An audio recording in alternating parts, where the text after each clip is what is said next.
पवित्र शास्त्र लोगन के बीच में परमेश्वर की खास कामन के बारे में बतावेला, जीवन की परमेश्वर के बारे में जाने बदे जरूरी है।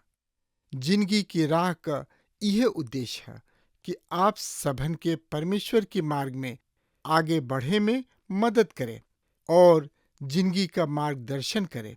कृपा करके देखी सुनी ताकि परमेश्वर आपकी जिंदगी का मार्गदर्शक ठहरे। दया करी प्रभु रउआ दया करे ना हो, दया करे ना भक्त करेलन को हरिया, दया करे ना भक्त करेलन को हरिया, दया करे ना। दया करी प्रभु रउआ दया करे ना हो, दया करे ना। दया करी प्रभु रउआ दया करे ना हो, दया करे ना भक्त करेलन को हरिया, दया करे ना भक्त करेलन को हरिया, दया करे ना।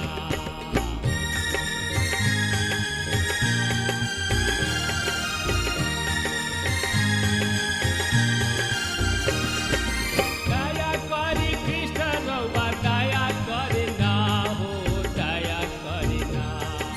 दया करी कृष्ण रउआ दया करे ना हो, दया करे ना। पापी करेलन विनित्या, दया करे ना। पापी करेलन विनित्या, दया करे ना।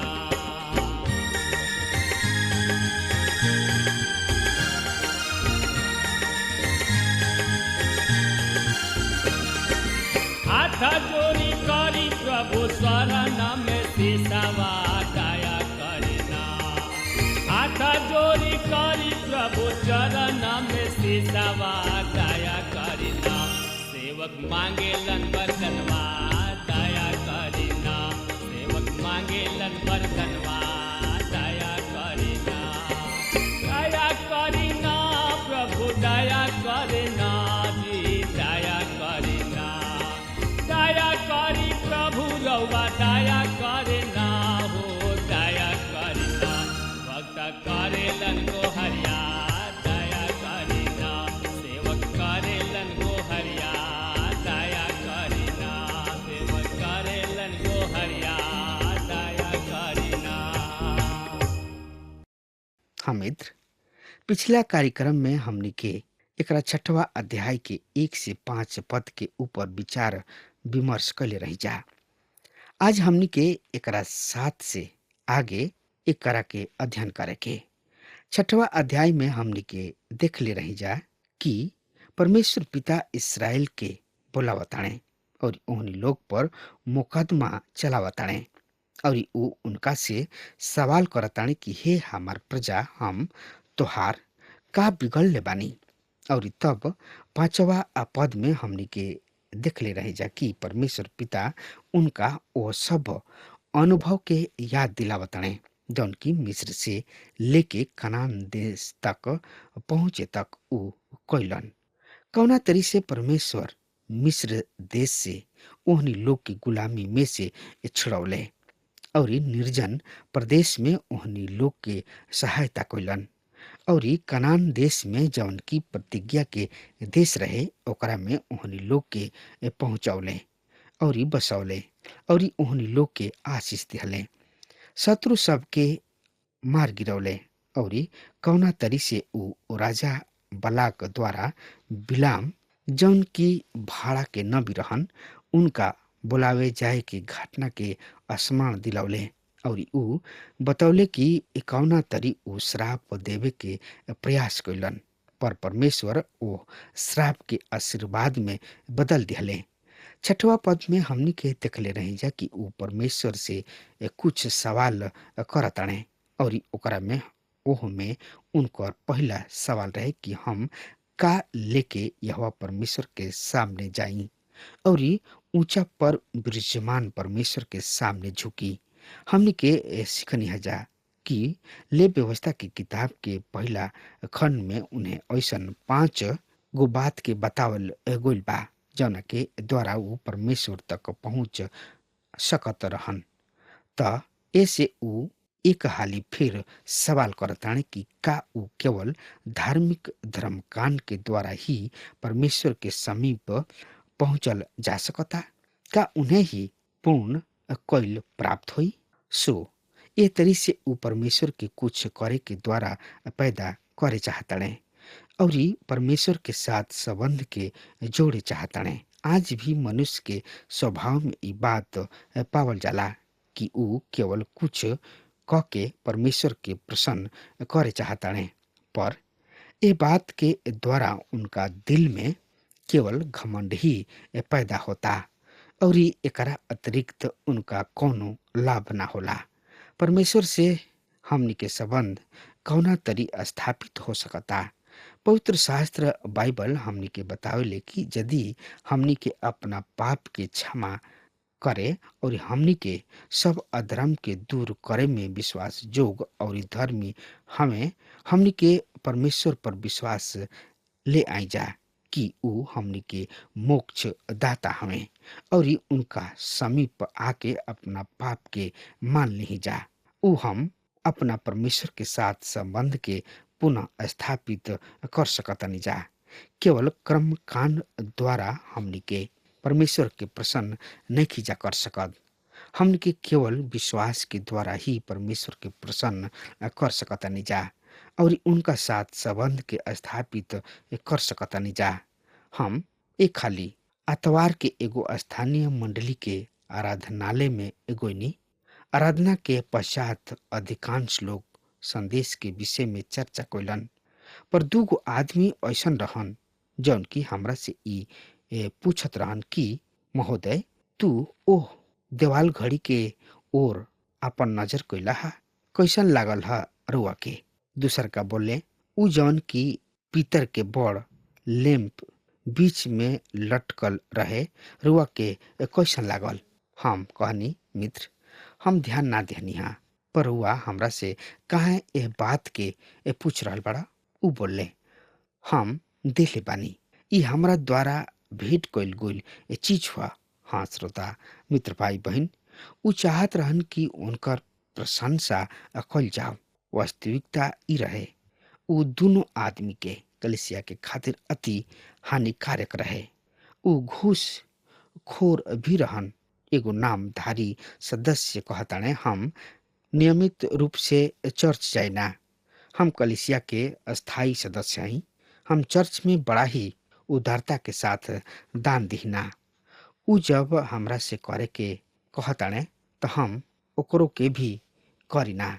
हम एक सभ्य आदमी हई, हम कोनो आदमी से लड़ाई झगड़ा ना करीना, केहू के कपार पर डंडा ना मारीना। हमरा के सब केहू बढ़िया तरी जाना ताड़े। हम ऐसन आदमी हई जौना के सब लोग पसंद करेलन। ऊ अब संसार के कौना सा ऐसन कार्य शेष रहल जौन की परमेश्वर चाहताड़े हम करी। का हमरा कुछ और भी करे के बा? हमरा ऐसन लागता कि हमरा के अभी कुछ और भी करे के चाही। मनुष्य परमेश्वर के खातिर बहुत करे के पश्चात भी संतुष्ट ना रहलन। सही में हमनी के सब कार्यक्रम उल्टा बा। हमनी के छोड़ा के गाड़ी के पीछे रख न जा। सबसे पहले हमनी के परमेश्वर से ई जाने के आवश्यकता बा कि ऊ का करे चाहताने, हम उनका खातिर करी। हमनी के सबसे पहले सवाल ई होके के चाहे कि उधार पावे खातिर हम का करी। ई ना कि हे परमेश्वर कि हम तोहरा खातिर का करी, वरन हमनी के सवाल ई होके के चाहे कि उधार पावे खातिर हम का करी। प्रभु यीशु मसीह जब देह धारण क के एह पृथ्वी पर मानव के बीच रहत रहन तो लोग उनका से सवाल कइलन कि परमेश्वर के कार्य के खातिर हम का करी। इस सवाल के जवाब प्रभु यीशु मसीह 3 शब्द में दिहले कि परमेश्वर के काम यह कि जौना से ऊ भेजले ओकरा पर विश्वास करा।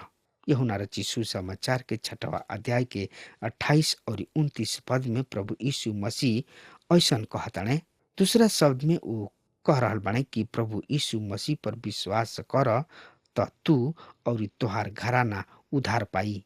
हाँ श्रोता मित्र भाई बहन, इहे एगो काम ह जौना के करे के परमेश्वर पिता रुआ से कहताने। केवल विश्वास। यदि रुआ कुछ करे चाहतानी त रुआ केवल विश्वास करे के बा। शेष कार्य परमेश्वर खुद कहताने और वो खुद कैले बाणे। रुआ के प्रभु यीशु मसीह पर विश्वास कैलहा। शेष कार्य रुआ परमेश्वर के ऊपर छोड़ दी। शेष कार्य खुद ही पूरा हो जाला। प्रभु यीशु मसीह के विश्वास द्वारा ग्रहण कर लिहल ही सबसे महान कार्य है।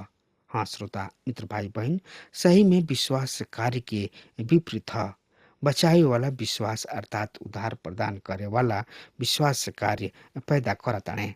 जब रुआ उद्धार प्राप्त करतानी त रुआ परमेश्वर के खातिर कार्य कइल खुद ही शुरू कर दही। पर ई कार्य रुआ के उद्धार में कौना सहायता ना करेला। इसराइल प्रजा के दूसरा सवाल ई बा कि हमनी के परमेश्वर के खातिर का करी। और उनकर तीसरा सवाल बा जबकि 7वां पद में बा, का यहोवा परमेश्वर 1000 मेढ़ा सब तथा तेल के 10,000 नदी सबसे पैदा खुश होले। ऊ कहताने कि का परमेश्वर एह से प्रसन्न बाणे। काहे कि हम परमेश्वर के खातिर पर्याप्त मात्रा में ना कोइल। का हमनी के उनका के प्रसन्न करे खातिर और अधिक प्रयास करे के चाही। कुछ बरिस पहले के बात बा, हमनी के वॉलीबॉल खेले जाइल करत रही जा। वहाँ हमार मित्र भी आइल करत रहन जौन की बड़ा ही धनवान व्यापारी रहन। बड़ा दिन के समय रहे। ऊ हमरा से कहलन, हम तोहरा के आपन धर्म बतावे चाहतानी। हम चाहतानी कि तू ई जाना कि हमार धर्म का है। हम उदारता में विश्वास करतानी और ऐसे प्रत्येक बड़ा दिन के अवसर पर हम अपना कर्मचारी सब के बोनस दिहिना और अनेक काम के खातिर ध्यान दिहिना। हम अपना चर्च के भी दिहिना।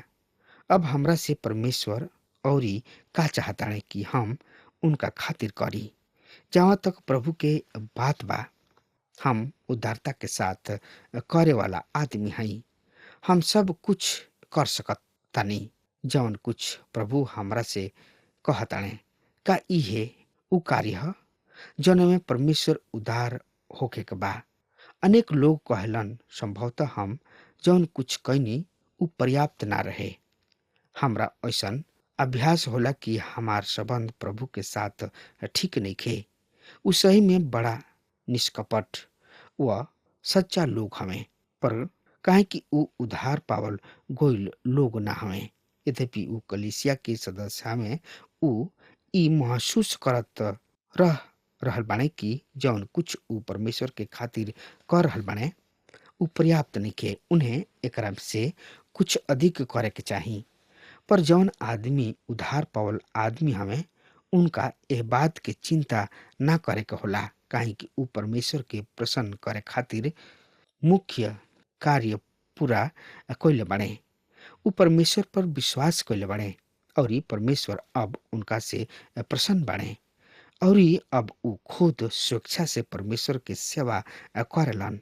हाँ श्रोता मित्र भाई बहन, जौन लोग बिना उधार पौले परमेश्वर के खातिर कुछ करे चाहताने, उनका किने सदा इस सवाल बनल रहेला कि जौन कुछ उ कैलन संभवतः उ पर्याप्त नहीं खे। उन्हें उनका से कुछ अधिक करे के चाही। और ई ऐसन स्थिति है कि जेकर उधार वाला प्रचारक तथा पादरी बड़ा लाभ उठावलन। उ कहलन कि रउआ सही में परमेश्वर खातिर पर्याप्त नेखन दे रहल। और प्रिय श्रोता मित्र भाई बहन, ऊ पाकिट में और गहरा हाथ डाला तड़े और ऊ आदमी ये सोच के बड़ा ही प्रसन्न हो जाता है कि हम परमेश्वर के बहुत कुछ दे रहल बानी। अब परमेश्वर हमरा से बहुत प्रसन्न हुई हैं। तब यहाँ चौथा सवाल बा, का हम अपना अपराध के प्रायश्चित में अपना पहिलौठा के और प्राण के माप के बदले में अपना कौन संतान के दे दी? इस सवाल उनका खातिर बहुत ही महत्वपूर्ण बा। का है? काहे कि उ लोग ओह प्रतिमा के पूजे वाला लोग से घेराइल बने, जौन की मौलिक तथा बाल देवता सब के आगे मानव बलि चढ़ावल करत रहन। यहाँ ऐसन अनेक उदाहरण बा जब इसराइल भी ओ दिशा के ओर मुड़ गुल रहन। दक्षिणी राज के दुगो सबसे अधिक परमेश्वरहीन राजा ओह मानव बलि के घृणित कृत्य में सौना गुल रहन और ई रहन आहाज तथा मनुष्य। यह दोनों परमेश्वरहीन राजा सब अपना ही संतान के होम बलि के रूप में चढ़ा दिले। का ऐसन करे के परमेश्वर उनका से कहले रहन? कदापि ना। श्रोता मित्र भाई बहन, हम यहाँ स्पष्ट कर दी कि परमेश्वर एहनी लोग से कबो ना कहले रहन कि ऊ अपना संतान के बलि चढ़ावस। उनका अपेक्षा परमेश्वर एहनी लोग की आज्ञा दिले कि ऊ अपना प्रत्येक पहिलौठा के परमेश्वर के अर्पित करे। पर परमेश्वर ओहनी लोग के स्पष्ट रूप में बता दिले रहन कि उनका मानव बलि के कोनो आवश्यकता नहीं। इस संबंध में पवित्र शास्त्र बाइबल में बहुत सा अनुच्छेद बा, पर हम यहाँ विषय के स्पष्ट करे खातिर केवल एगो या दुगो उदाहरण ही पेश करब और हमरा विचार से ई पर्याप्त हुई। गिनती की किताब के 18वां अध्याय में परमेश्वर इस्राएल प्रजा के माने खातिर कुछ निश्चित नियम दिले और उनका द्वारा उन्हें बतौले कि परमेश्वर उनका से का चाहता है। गिनती के किताब के 18 अध्याय के 15 पद में हमने के पढ़ा तानी जा कि सब मनुष्य तथा प्राणी सब में जतना अपना माई के पहिलौठा बाने, जिन्हें लोग परमेश्वर यहोवा के खातिर अर्पण करे, उस सब त्योहार हुई हैं। फिर भी मनुष्य के पहिलौठा तो दाम लेके मुक्त क दिहल।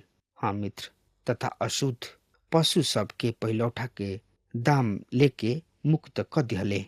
यहाँ हमनी के देखनी है जा कि परमेश्वर पहिलौठा पर आपन दावा कैले बाणे।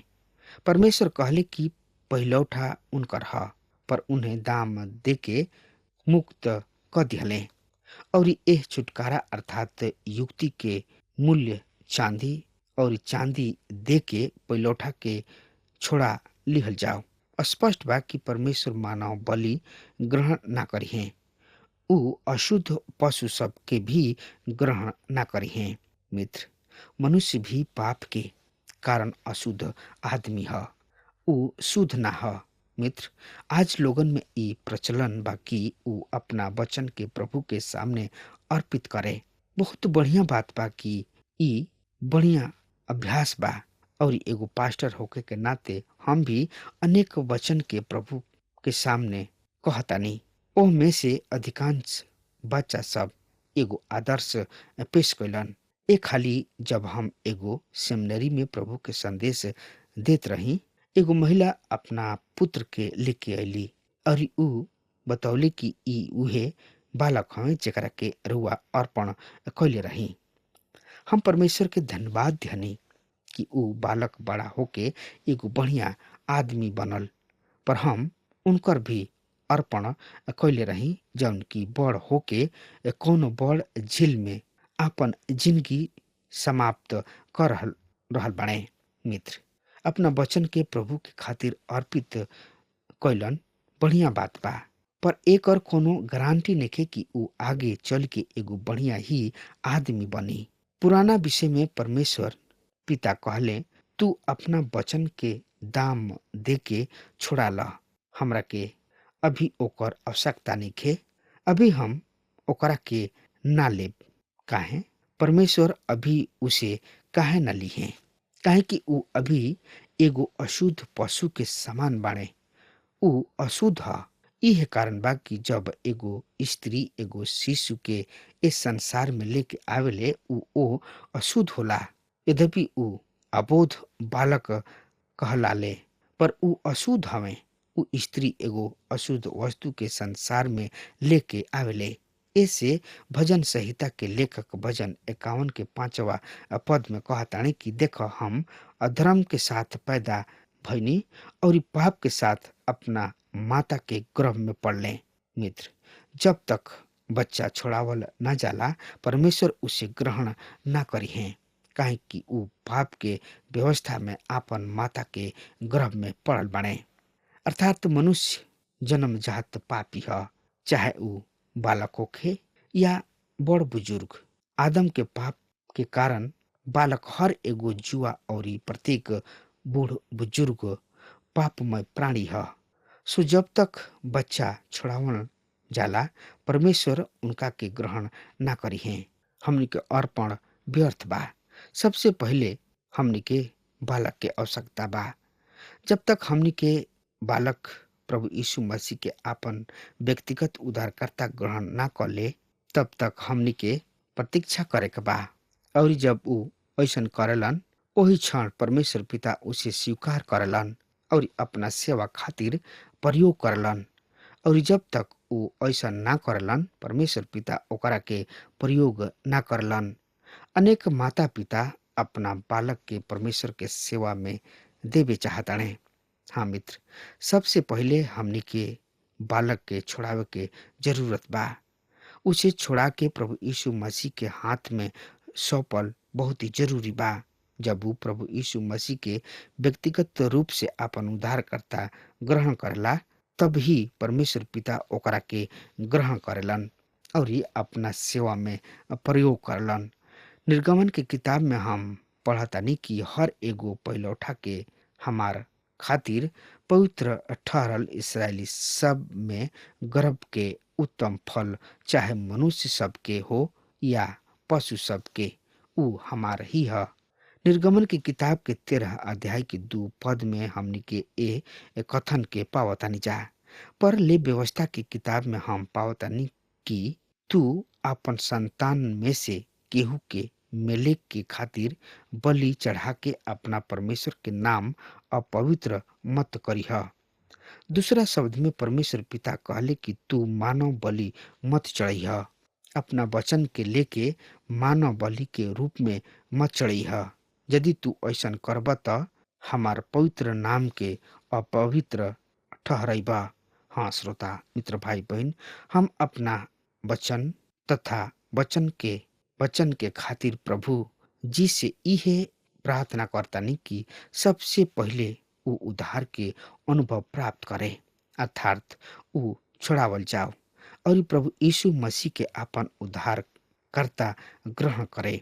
और तब हम प्रार्थना करतानी कि जैसन प्रभु जी चाहेलन ऊ अपना इच्छा के अनुसार उन्हें अपना खातिर प्रयोग में ले आवस। हम कोनो भी बालक के लेके उनका पर अपन प्रतीति अर्थात पापमय स्वभाव के नहीं थोप सकत।